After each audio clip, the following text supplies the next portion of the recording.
Il faut que tu prophétises encore sur un grand nombre de peuples et de nations et de langues et de rois. Apocalypse 10, verset 11. ASJH 1889 du Cap Haïtien.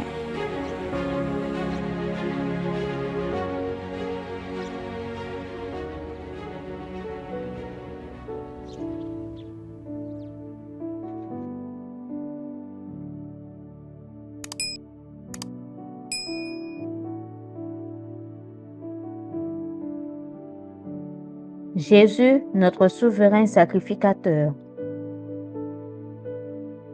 Une citation des témoignages de Sœur Ellen G. White.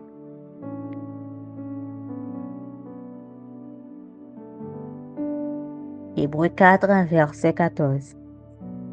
Ainsi, puisque nous avons un grand souverain sacrificateur qui a traversé les cieux, Jésus, le Fils de Dieu, demeurons fermes dans la foi que nous professons. C'est dans ce temple en résidence de Dieu que son trône est établi par la justice et le jugement. Dans ce lieu très saint se trouve sa loi, la grande norme du bien et du mal par laquelle le monde sera jugé. Et c'est devant l'arche où elle est renfermée, recouverte du propitiatoire, que Jésus plaide les mérites de son sang en faveur du pécheur. C'est ainsi que, dans le plan de la rédemption humaine, est représentée l'union de la justice et de la miséricorde. Celui qui a porté nos souffrances et qui s'est chargé de nos douleurs, Ésaïe 53, verset 4. Celui qui a été tenté comme nous en toutes choses, sans commettre de péché. Hébreux 4, verset 15. C'est le même qui est maintenant assis sur le trône de l'être éternel, de celui qui a la vie en lui-même. Si quelqu'un a péché, nous avons un avocat auprès du Père. 1 Jean 2, verset 1. Son intercession se fonde sur son corps meurtri et sa vie immaculée. Ses mains et ses pieds blessés, son côté percé, plaident en faveur de l'homme déchu, dont la rédemption fut acquise à ce prix infini.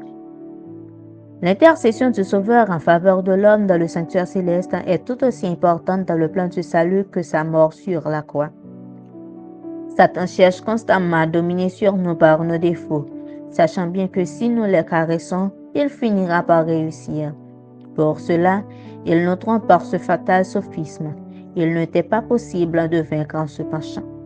Si ceux qui cachent leurs fautes pouvaient voir Satan triompher à leur sujet, ils se hâteraient de les confesser et de les délaisser, en se rappelant que Jésus présente devant Dieu ses mains meurtries et son côté percé.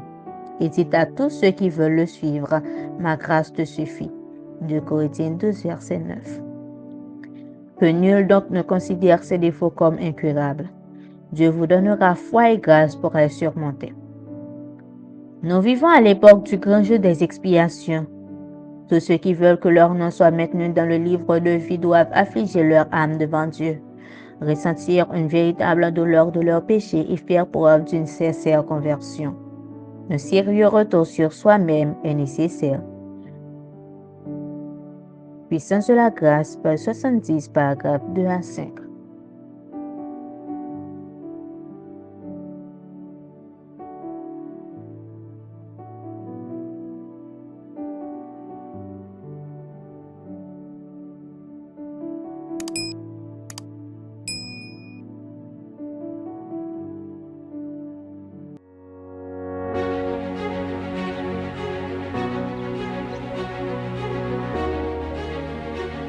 Il faut que tu prophétises encore sur un grand nombre de peuples et de nations et de langues et de rois.